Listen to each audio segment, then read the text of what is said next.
Kanalımızı izleyen herkese selam olsun arkadaşlar. Yine sizlere çok güzel videolar hazırladık.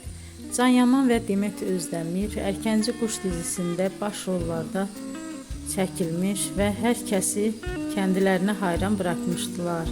Bizler onları hep birbirine yakıştırdık. Arkadaşlar sizlere hep yeni videolar sunmaktayım. Umarım videolarımı beğenip kanalımıza abone olup dolu dolu yorum yazarsınız. Sona kadar izlemeyi unutmayın arkadaşlar. Herkese teşekkür ederim.